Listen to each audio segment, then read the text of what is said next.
Hi mga kauling. Dito ako sa Malolos. Dadaanan ko yung isa sa mga best friends ko. Kasi birthday nung isa sa mga closest friends ko. And one of my best friends. Itong dalawang to parang kapatid ko.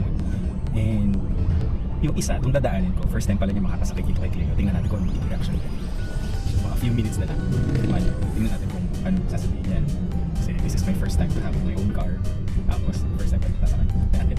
Tingnan natin yung genuine reaction. Mga 2 minutes siguro na dito. Yan, ito agad.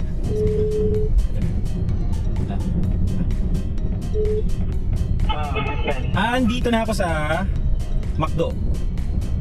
Asan ka na? McDo BSU. Ay, ko sa kabila, sa may exit.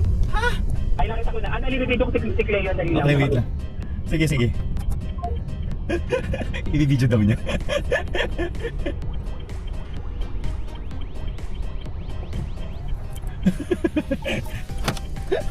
Nagbablog pa siya.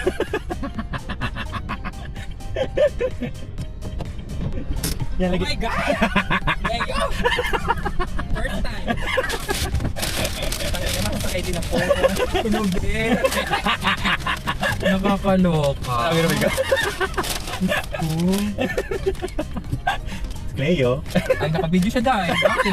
Talaga nag-taste ako ng init para ma-video ko yung pag-arrive niya. Nakakaloka. Sanay ka ba? Oo.